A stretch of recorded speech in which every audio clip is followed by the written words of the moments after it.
Hi, I'm the Now Visitor, and you are watching TrekCulture. Hello, everyone, and welcome to the TrekCulture podcast. We are your hosts, Sean and Ellie, and we are delighted to welcome three people who, let's be honest, need no introduction for our audience. We are welcoming Armin Shimerman, John Billingsley, Jonathan Frakes. You are very, very welcome here today, gents. Thank you very much for joining us. Thanks to be here. Nice to be here. Nice to be here. Well, we'll see if you say that at the end of the podcast as well. But thank you very much. You are always so. I mean, let's be real. We were talking a moment ago in the green room, or more to the point, we were kind of listening to talking a moment ago in the green room because we would chat to you about reading the phone book. But we are here today for the reason we're here today of all days is that you have a very important event coming up this week that we are just. It is. Well, I'm going to let Yi talk about it, but it is Pancan Purple Stride. Yi, yes. Oh, the amount of Irishisms. Armin, I hope you're listening. There's going to be so I'm many listening. I'm Irishisms. taking notes, Sean. I'm taking notes. Armin's about to embark on an Irish play with his wonderful wife, Kitty Swink, who is the spirit of this very reason we're here. She is the inspiration for all of us, and the reason we're all here, besides yourselves. She is the one that inspired us to do this, although each of us has our own inspiration. Of course, not to bury the lead, is work that we are doing to support a wonderful organization called the Pancreatic Cancer Action Network, which every year does a particular fundraising event that we are helping to raise money for called Purple Stride. There, I thought somebody should actually say the name of the organization. What about purplestride.org/ backslash? No backslash, it's just the regular slash. See, the regular slash. I've already totally confused the audience. I mean, you guys are well trained in this. We need to say nothing. You know exactly what to do. Well, apparently not. If it helps as well, I should say in the beginning, there is going to be a link directly underneath this video, just in case we get / any of that. There will be a link to click. Plus, I just checked just before we came on the recording. You're just shy at the moment of $132,870 that you have raised already. Trek Against Pancreatic Cancer for this. This is incredible, and because pancreatic cancer has touched so many lives. It has touched my own life. It has touched just so many lives throughout the world, and it is just something that anything that we can do to help combat it. I'm going to be quiet now because I'd like you to talk about, if you wouldn't mind, in a general sense, what brought you together for this specifically and how it has been working on this particular event this year and in previous years as well. My wonderful brother Daniel Frakes turned yellow 27 years ago, and we took him to the hospital down in Philadelphia. He had lost a lot of weight. He didn't take care of himself. The doctors said, not sure what this is, and they opened him up with what they call the Whipple, which is a pancreatic cancer operations, the pre-surgery, which is they open up your belly like the top of a bucket. They opened him up, and they looked inside and found that his pancreas was much too far along to operate on. So they closed him up and said, unceremoniously, your brother has less than 6 months to live. And that was it. And that was a sort of the hopeless gift that these doctors gave us at the hospital. And my mother and I and Jeannie, and we were all there, and we had to live with this and have continued to live with it. And my father never recovered. My father, I guess both fathers would be very sad to lose one of their children, as my father was. My mother and I mourned Daniel's death in a way that we have kept on till my mom lived to be 94. Fast forward a lot of years to 5 or 6 years ago, we were at the going away party for my television wife, Marina Surtees, who plays Counselor Troy in the show. And Kitty and Armin and I were in the backyard at Marina saying goodbye to her. And Kitty, who is a 21-year survivor, which Armin will fill you in on, which is unprecedented. Not unprecedented, but very rare.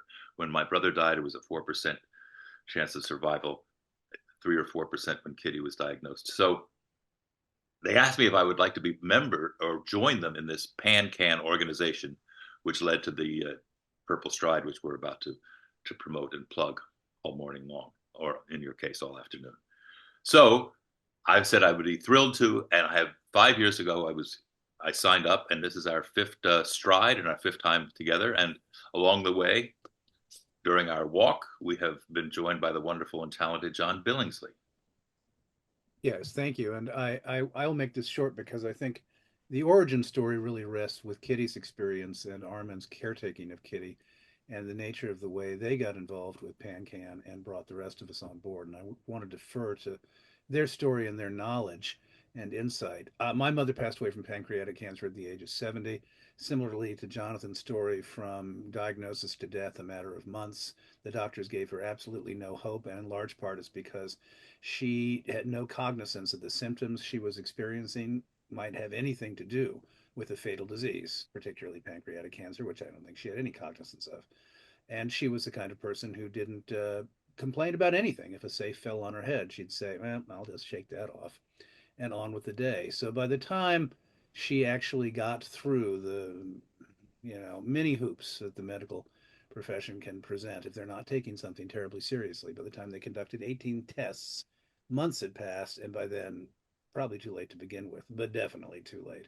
Indicative of the fact that both the patient and the doctor were really not thinking about the possibility of PanCan. And one of the things that this organization has done is raise awareness. One of the many missions they have is to raise awareness amongst folks that pancreatic cancer is, in fact, the second, I think now, leading cancer. Not quite, but it will be. And that there is still a possibility that if you get it quickly, that you can survive and flourish. And even if you don't, there are more treatments now available. And with that, I'll kind of kick it over to Armin, who can kind of tell about their background. So thank you guys. Those are harrowing stories, and the reason we're here today is to try to prevent these kind of stories from going on. We don't want anyone to go through what Jonathan's family and John's family went through, nor for that matter what my family went through. My wife, as has been mentioned, she is a 21-year survivor of pancreatic cancer. When she was diagnosed, the number she was given was a 3% survival. In fact, they didn't give me the number. My oncologist, or Kitty's oncologist, was very smart and said, don't go on the internet and look up the survivability rate. And I didn't for a year and a half. And when I did, I gasped.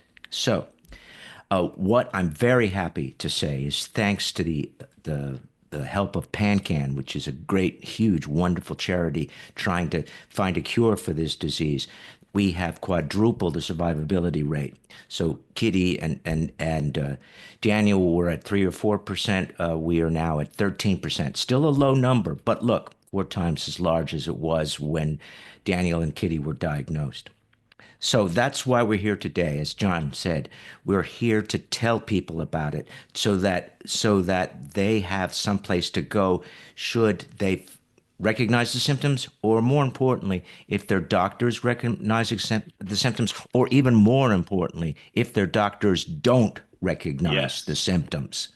That's what we're trying to do here, is educate the world into looking for these symptoms and don't ignore them. In both John and Jonathan's cases, the doctors didn't know, and perhaps Daniel's doctor did, but John's mother's doctor didn't. And you'd be surprised how many doctors are not aware of this. What we're trying to do is to tell the world to be aware. Also, as John alluded to, we're here to collect donations.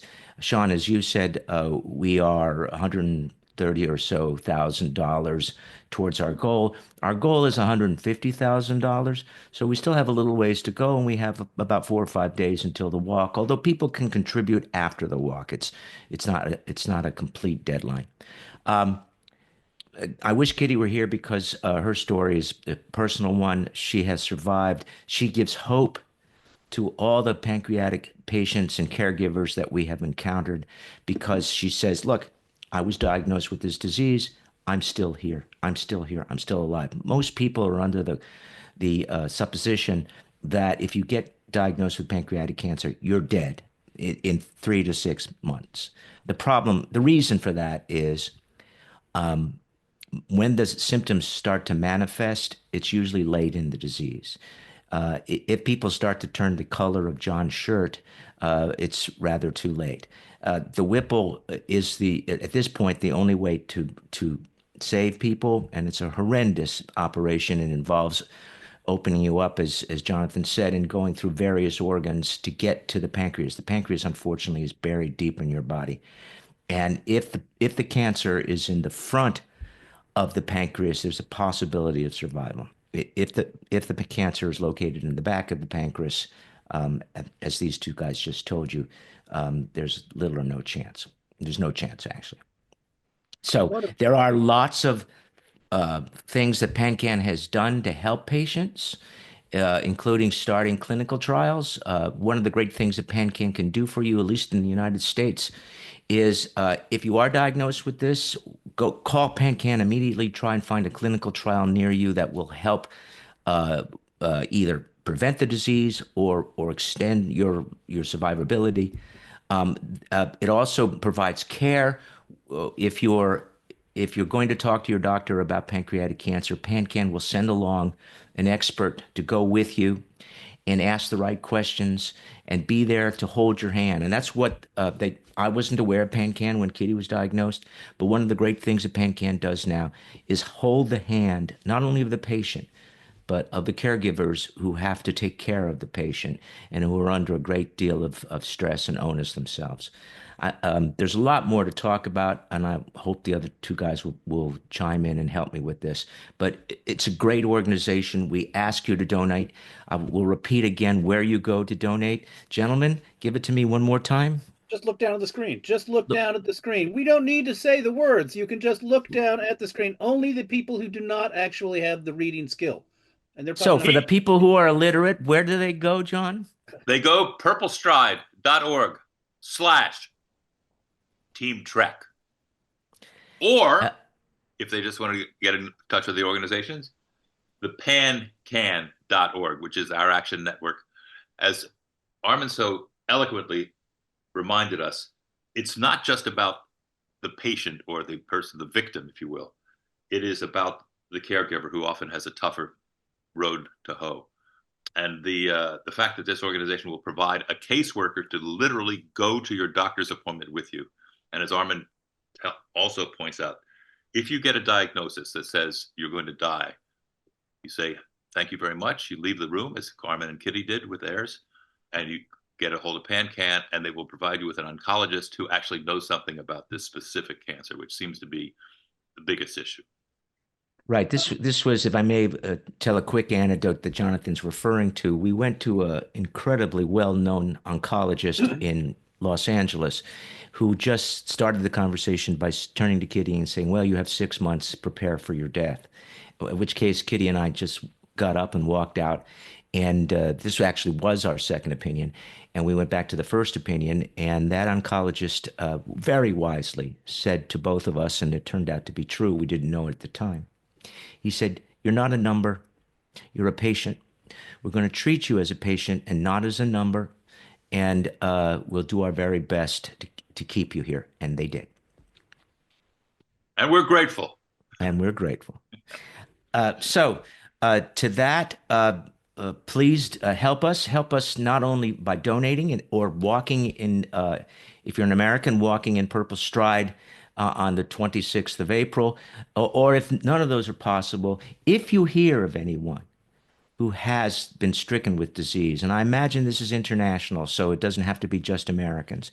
If you hear of anyone who's stricken by this disease, have them immediately contact PanCan. By the way, did we mention that the services are free? Right. From the Ferengi. These are free services. You don't have to pay for this. They do it out of the kindness of their heart because Pam Marquand, who started the organization, had a story similar to Jonathan's and John's, and she didn't want this to happen to other people, and she started this organization, I believe, about 25 years ago.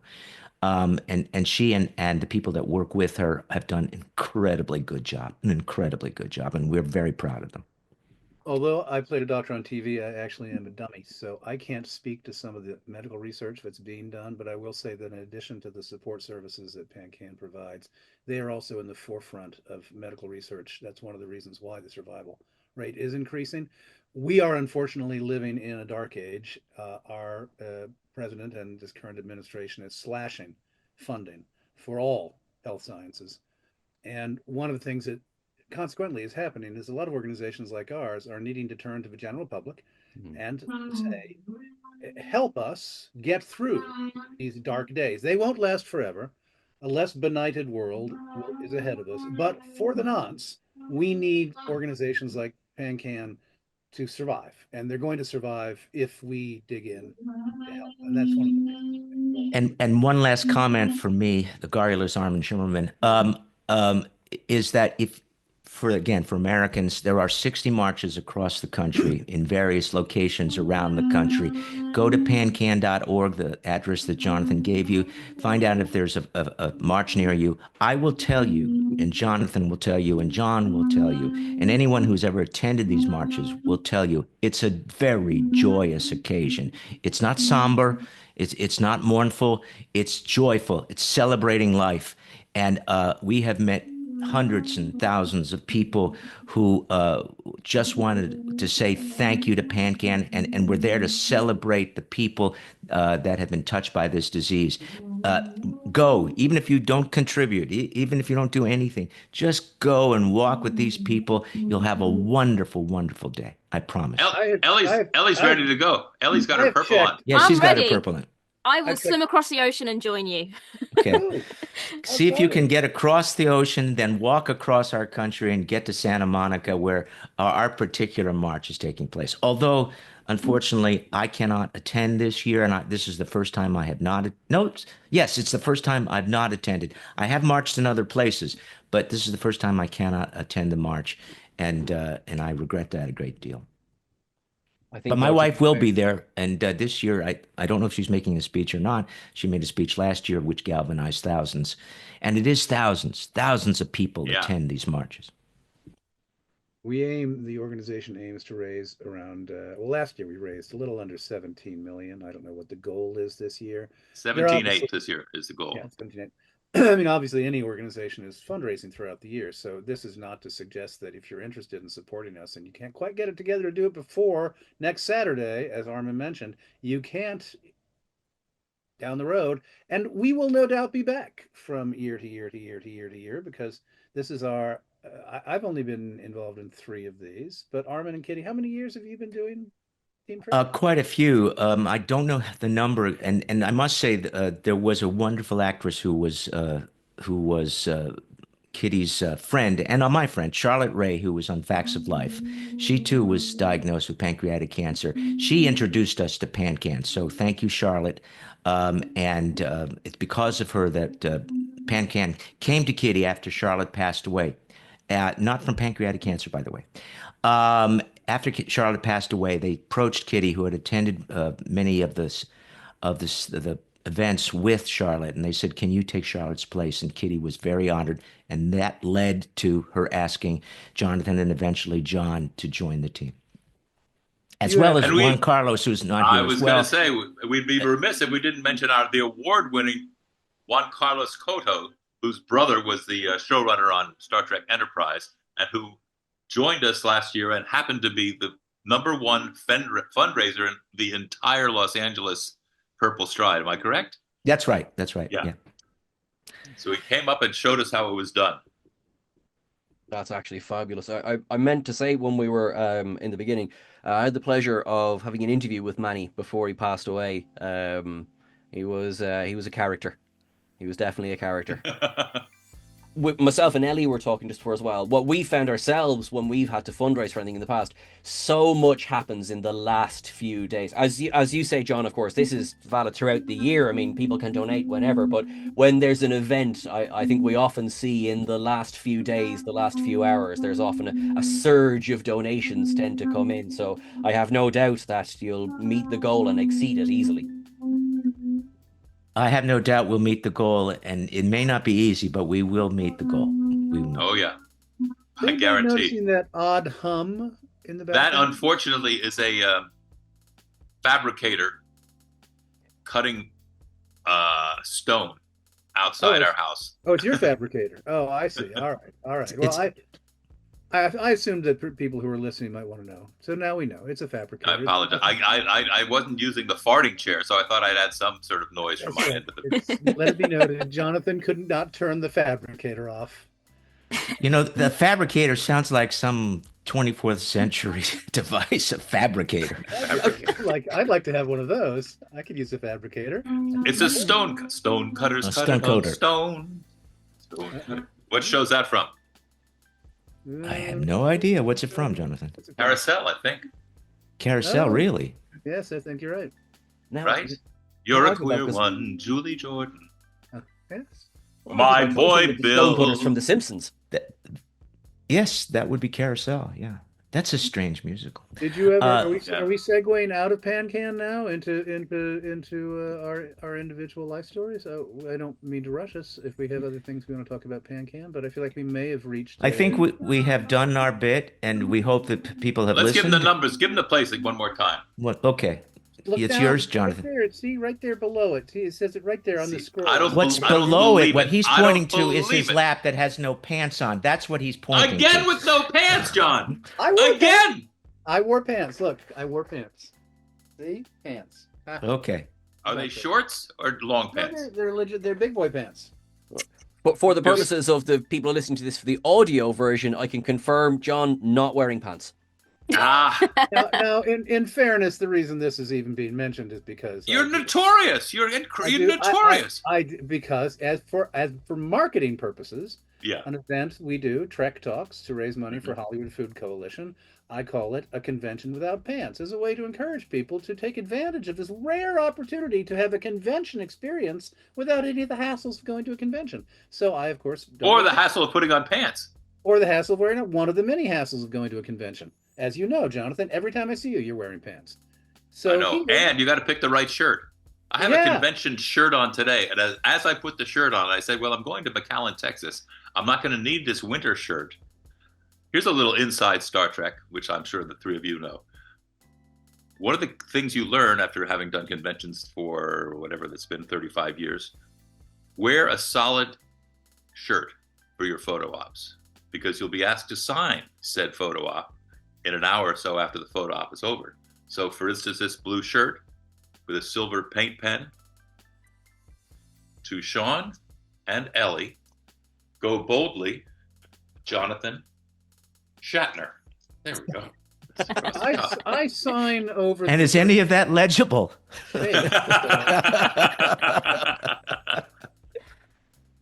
You both have lovely signatures. I flunked cursive in the 5th grade. Mrs. Backer said you're going to have to take typing, and Oh God, our signature is nothing compared to LeVar Burton's signature. Well, Anthony Montgomery's also got a good. Or Nana Visitor. Ever seen Nana's? Hers is really quite impressive. It's beautiful. Mine But is- LeVar is sort of like the artist formerly known as Prince. It's an event. I have a feeling everything LeVar does is an event. You know, like LeVar is a very purple centric as well. He loves the purple. He writes in purple. He's a good purple strider for us. Sounds like my kind of guy. I love a little bit of purple too, in case you couldn't tell from the whole room that's purple surrounding me. And you have a green screen in your room, I see. I do. This is my studio. This is where the magic happens. Ah. Lovely. You're both Dublin based, yeah? So Wexford, I'm Ireland, Wexford. Ellie's in England. Oh, okay. Where in England, Ellie, are you? I'm just west of London, kind of Reading area. Oh, all right. Yeah. I think people assume that Sean and I are always in the same room together, but we're actually very rarely in the same room together. We're countries apart. I like to interview the interviewers. How did you get together? I do too. I think that's a very good approach. I know, John. that always intrigues me. How did you two to get together? Decide to do this? Sean did it first, actually. This is Sean's gig. I just joined in when it became available to me. Well, when you were excellent, and you know, like you've brought so much to the channel. TrekCulture has been going for about 5 years now. We started just before I joined it a little bit late, so it started just before, just the very end of 2019. Because one of the first series they did was the ups and downs for Picard's first season. So I joined. I think I signed the dotted line in February 2020, and then Earth closed. So that's Wait a minute. about. What are the ups and downs? So the ups and downs is that. Did you every see the first season of Picard? Oh, so reference to the inconsistent reception of the episodes? No. What it is so it's every new episode that comes out. So since Picard's first season is when we started doing this, is that every episode we call it our go through everything we liked, which is the ups, and everything that we didn't like, and we give it the downs. We've done that for every episode now since. In fact, what we're doing at the moment. Tell us about our downs. What are some of our downs? I was going to not a single down. Jonathan and I have Isn't it fabulous that no episode any of these three have been involved in have had a single down, Ellie? No downs for us at all. Not at all. Not at all. See, it's true what they say about the Irish. They have the gift of the gab. Yes. Oh, do they ever? We try to. We find ourselves in trouble if we can't talk our way out of it. We're kind of screwed. Now, the embodiment of our hope and her husband Armin are both coming to Ireland. Are you guys not going to Ireland soon? We are definitely thinking about it. We think we'll be there in September. I think before we get to Ireland, I think we're going to go to Wales. We've never been to Wales. We've been to Ireland many times. Oh, Llangollen, highly recommend. Yeah. Say that again, Jonathan? Llangollen in Wales. We went to when we were living in London. I will talk to you more about that. But Wales is beautiful. Just to put things in somewhat of a Star Trek perspective, my good friend, he's passed away now, René Aubergenois, his father lived in Cork for years. Oh wow, that's not a million miles away at all. Well, it was, and we went to visit Fernot several times in Cork. Yeah. That's gas. I mean, I do think, I know everyone says it all the time, but I do think there's an Irish connection that is less than 6 degrees of separation from anyone. And that part of it is because we went out into the world and we got very, very busy very, very quickly. But I think there's enough, we can trace everything back fairly close.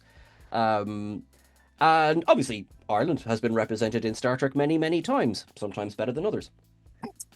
Yes, we had Cullum. We all had Cullum, and he certainly represented Ireland. To represent Ireland. He would be very good. I remember him several times saying, "I won't do that." They were making some sort of Irish reference, and he said, "Nope, I won't do that. Nope, sorry, I won't do that." Wisely, we had that problem with one of the episodes of Star Trek: The Next Generation, where they were the Bring Lloydie, who were this horrible sort of. I actually watched it the other week. Yeah, racist Irish sort of impersonators of, like leprechaun jokes and that kind of bullshit. Yeah, Cullum refused to do any leprechaun jokes whatsoever. Said we just have to take that out. My first trip to Dublin was to trace my roots because I was told for my whole life that my original name was Frakes, Ofraikes. So we searched far and wide for Frakeses when we got to Dublin and other parts of Ireland, found none. Then they thought maybe it would be Frakes with the Ofraites, which was at least showed some hope, but we went and found nothing. Sounds like just Frakes. Just Frakes. Yeah. Frakes. Yeah, it turns out it was Greek. It was Frakes. Yannis Frakes. I once did a film where I played an Irish priest, and I asked the director, I'd love to take billing as Armin O. Shimerman. And he said, if there's no problem with Screen Actors Guild, you can do it. So that's my closest to being Irish. But my background is a long way away from Ireland, or England for that matter. How have you found the support from the Trek community, particularly when it comes to for donations for obviously this event? And then just, I mean, I think of the last couple of years, there was the WGA strikes, everything. How have you found the Trek community, particularly for activism and support? May I start? Yes. Go ahead, Jim. Right, I was going to say that because I'm remiss. I thought about it as I was speaking the last time, and I forgot to mention it. The Star Trek community is incredibly good about supporting not only what. The fan community is what I was going to emphasize. Yes. Yeah. Yes. The fan community is incredibly generous with donations, and not only for pancreatic cancer, but for every worthy cause that any of the actors brings forth. The fan community jumps in and empties their pockets. And I didn't say this, and I want to say it now. Thank you. Thank you to the fan community for being incredible. Thank you very much. And they keep coming back, which is wonderful as well. I mean, I suppose you've opened the door to this question. Speaking of coming back, I mean, obviously, Armin and Jonathan, you've both been back in Star Trek, both in front of, and behind cameras, microphones, and everything. John, I am absolutely certain you're going to be heading up Starfleet Academy, and you're just waiting to announce it. I know this is what's going to happen. Holographic Dr. Phlox, I know. How have you found? Can we get a little side bet going on that? I would take a piece of that. Oh yeah, 100%. Ellie, write down some good odds on that. Okay? Yeah. Which side would you take, John? I would take the "that ain't gonna happen" side. They already got a holographic doctor for one thing. We're going to will it into existence. Well, I'm not much of a manifester. They know how to find me. Anybody knows how to find me. But do you have to play Phlox? I don't have to play Phlox. I mean, I would want to play something somewhat interesting. I did get an audition for one of the shows, and it was sort of an under 5, and I thought I was a little mystified. You realize in this world that Mystified? Well, the casting director doesn't necessarily does he know? Or know that you were on some iteration of stuff. But is that not part of their responsibility? Well, I mean, all you can do is say your agents, you let them know that, I blah, blah, blah, blah, blah. And if there's any interest in something more appropriate, I'd certainly be delighted. And then it was crickets. So, yeah, who knows? So I want to ask a question of my good friend, Mr. Frakes. Would it bother you? You just said, well, you don't have to play Phlox. I understand. And you don't have to play Quark. But if you're sitting in the chair casting, and one of us walks in to play a different character, does not the discussion ensue after we've left that, well, will people think of that person as this new character, or will they immediately go to thinking John is Phlox and Armin is Quark? I think on Star Trek specifically, and even more specifically with Akiva on Strange New Worlds, that is exactly the kind of swing that they are not afraid to take. I just want to say Dr. Phlox is extremely old, but he's still alive and still kicking. And he has a younger brother who looks just like him. He has a son that looks just like him. In fact, all the Denobulans look exactly like me, something I pitched to the creators of the show at one point in an attempt to make sure that wherever that you had employment. Yeah. Well, that's how Brent kept. I mean, all the sings and all the lores in the Brent Spiner bio are clearly related and all seem to look like that same guy from Houston. Yeah. Well, that was my only argument. they get older. They get older looking. Boy, do they. Well, this is the beauty of Star Trek, though, isn't it? Because it's the one show where you can have someone come back and you can explain away why they look different with one line, and everyone will go, "Oh, okay." Have you seen the test that they did with Sam Witwer did with Shatner, the de-aged Shatner? It's the new world out there in terms of de-aging. I think is that the Otoy, the Roddenberry Archive, the exactly. Yeah. Yeah, very good plug. They de-aged Harrison Ford in the recent Indiana Jones. Yeah, and they de-aged De Niro in The Irishman, which worked terribly well. But... I didn't either. I thought De Niro could have acted younger than. I guess that's actually a really good question. Sorry, Sean, to just butt in there, but as actors, it does raise this question of how would you feel? It weighs up that option of if your character was going to return and the option was to come back and have the de-aging process, or to look at like Strange New Worlds and have younger actors then take on that role. How would you guys feel if that was something that was pitched? Well, if the younger actor took on the role, I wouldn't get the paycheck. So on that alone, I would have to say I'd prefer the alternative. The line must be drawn here. Yeah. Wish I could de-age me in real life. That's when they get worked out. Then I'll be a happy man. They're putting their energy to the wrong. Stop doing all this stuff in the fictional world. Start working in the real world. Start de-aging us. It's flattering to see someone younger play your character at a younger age, but as John wisely said, we lose out on the paycheck if we don't come back. I like the real answers there. That was better. I do have a TV show that I've pitched every time I go on one of these, and it never gets picked up, which is Old Fat Phlox. So old fat. Every episode opens with old fat Floxy sitting in a rocking chair, going, "Well, back in my intergalactic space pirate days, and I was also doing a little doctoring. I had all sorts of crazy adventures." And then you have the flashback music, and you have a young buff Doctor Phlox getting into fistfights, all that. And at the end, you come back, and old Doctor Phlox says, "Well, stay tuned next week for another episode of Old Fat Phlox." I'd be number one on the call sheet. I'd only work like 4 hours in the whole episode. Where's that show? Why not an animated? In your dreams. In your why dreams. not an? That sounds like a possible animated show. Possibly. Well, It's right. It's right up there with Captain Worf. Yeah. Captain on Worf. that, Who wouldn't watch that? Yeah, exactly. But, Jonathan, you direct every second episode of Star Trek now at this stage. Would you be up for directing the pilot for John's show? Oh, we could do it today if you like. Right after we finish plugging for purplestride.org / Team Trek. Team Trek. It's hard for me to say that as an endorsement of the charity I support. He's out. Still a brush off, but it was. Yeah. He's got the fabricator going at his house. Even if I went over, we wouldn't. No, they seem to have quieted down. They have. Well, they know they've got a pilot to film. They're hoping to get a cameo.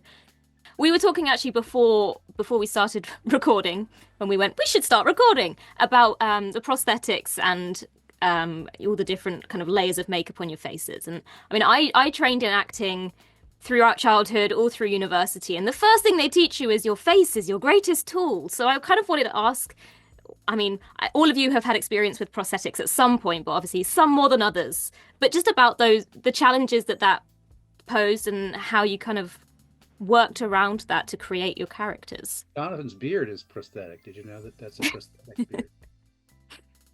Yeah. I'll let John start. I think he had more prosthetics than I did. I don't know that I did.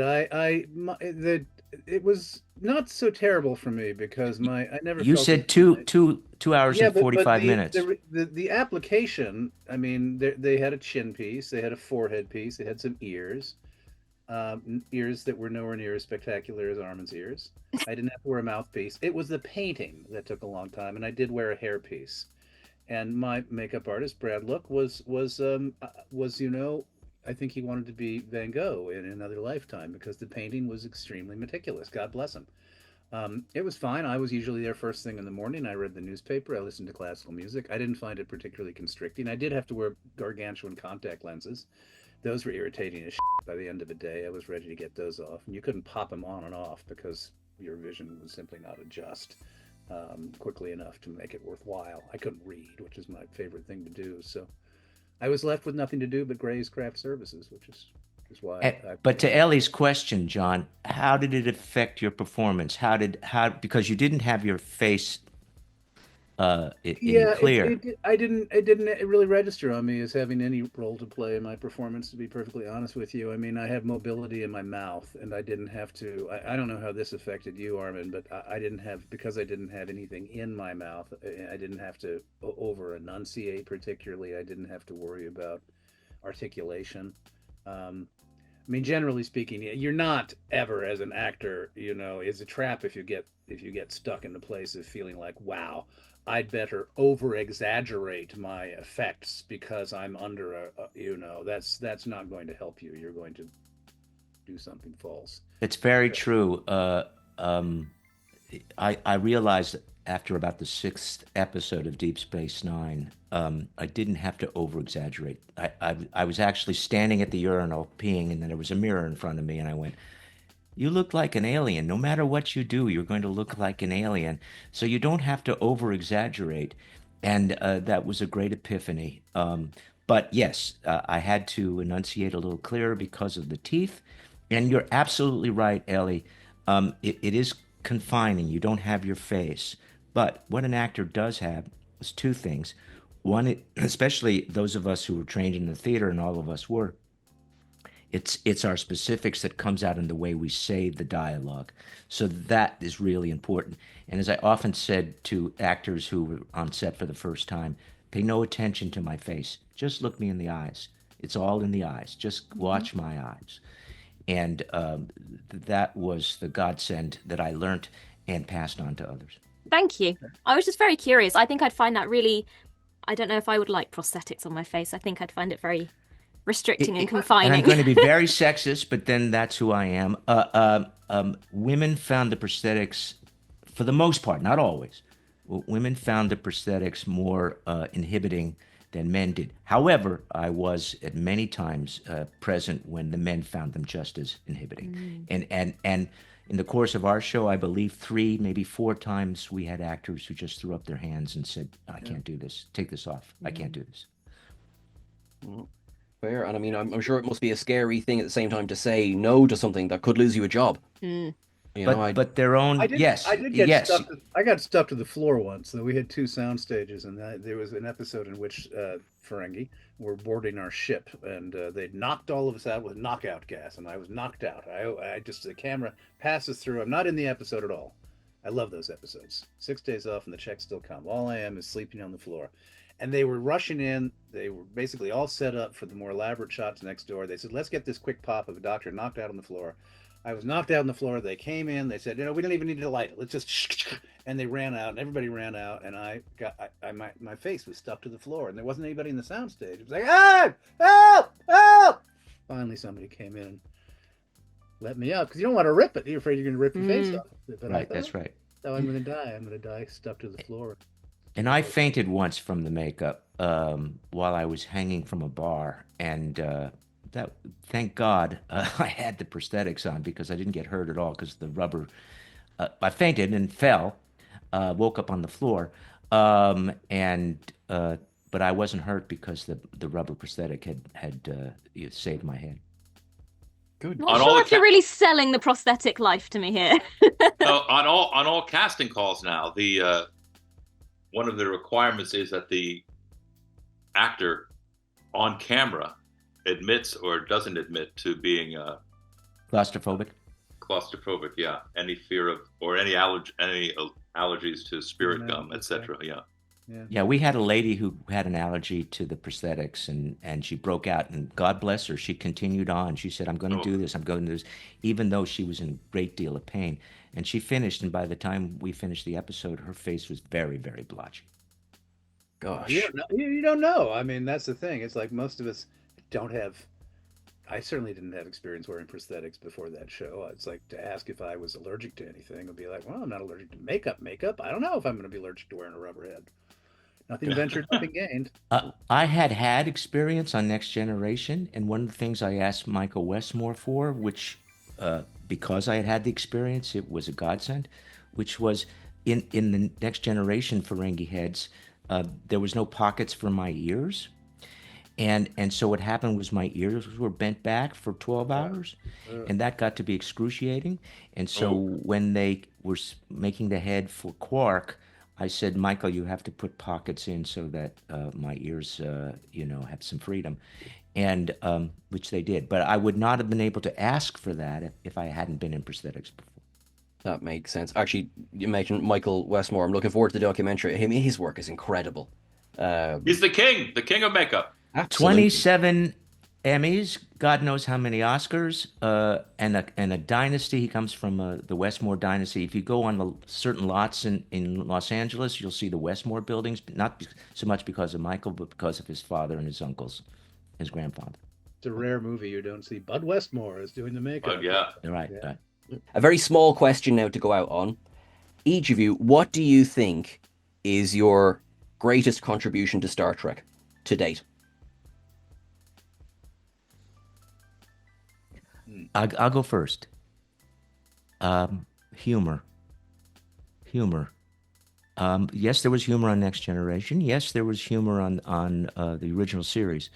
But I think the fact that I was perhaps the original intrinsically comic character. It was meant to be a comic character. And that's what my character's contribution to Star Trek is. Are you talking about the character or the actor or the director? Any which way. I certainly think the character that I played was an honorable man that I would aspire to be as much like as I could in terms of his loyalty, etc., and ultimately his humor as well. Yes, that's a good answer. I'd probably subscribe to that as well. I liked this character. I play so many deviants that it was nice to play somebody who was as foursquare and yet had a sense of humor. Honestly, though, I think if I had any kind of relationship with Star Trek that transcends Star Trek, it has to do with the charitable work. I mean, to be very blunt, the nature of what this community does, the Star Trek community, because it believes very much in the ethos of Star Trek and the values of Star Trek. There are ways that everyone in Star Trek can get involved in things that are fundamentally beneficent, and that has tremendous appeal to me. If anybody had told me when I got this gig that it would be something that would be resonating with me these many years later, it would have nothing to do with the show itself. It would have everything to do with the community building, and that has been made possible. But you certainly would have been part of the Hollywood Food Coalition without having been on Star Trek. You just would have a built-in audience, I would think. Yes, but nonetheless, I would say that one of the things that Star Trek, I mean, if I'd been on, Mannix, I don't think I would be able to do much by way of ambassadoring a worthy organization, or even more than a single worthy organization, a general ethos that I think is really ripe to be chatted about, because Star Trek represents that ethos. I mean, we right now are living in a world in which many people seem to think that the best way to think about life is, I've got mine, Jack, you. And Star Trek is the opposite of that. And the reality that we can plug into this ecosystem and participate in sending the opposite message, which is we are here on this planet to give back and to be kind and helpful to those people in need, to help give people a leg up. I think that's a wonderful thing that Star Trek permits us to do. And I'm glad that this show has given me the opportunity to kind of speak that way and to act that way and to live my life that way. That has probably what it means the most to me. Well said, John. Well said. Beautiful. What a wonderful, eloquent. You're a wonderful man. You're an inspiration too, John. With or without pants. Yes, he's a wonderful man. That's the mark of a true hero. If you can manage it with and without pants, you're doing something right. Thanks for the opportunity, Sean and Ellie. Thank you very, very much. Good luck on the 26th. Good luck with the rest of the week of funding. We will be sharing the links as the week goes on. Armin, as you say, you will. There's no question of whether you'll hit the target or not. That is going to happen. This is an amazing initiative. The very best of luck to you. You represent, by the way, our last podcast of podcast season for Purple Stride. I don't know if that's true. Oh yeah. Yeah, I don't know if that's true either, John. I think that's a lie. I think that's a bold-faced lie. Myself and Ellie were talking. We were just like, have ye slept in the last couple of have weeks? Nothing on the schedule between now and Saturday, so it's news to me. Well, the truth is, after we've done with this, perhaps even right now, Kitty is somewhere on some sound studio doing one for the cameras. So she certainly has more. All right, I'm sorry. I'm taking away your valedictory moment, Sean. Sorry about that. Sorry, Ellie. It's all right. We'll believe it in our hearts. We'll forget that we heard that last bit. That is good. And who knows what will make the edit? So that's fine as well. That's right. Live long and prosper, guys. Thank you so much. Live long so and much. prosper. Thank you all very, very much. Thank you very much. And thanks for the help with the accent as well. You're very welcome. You're very, very welcome.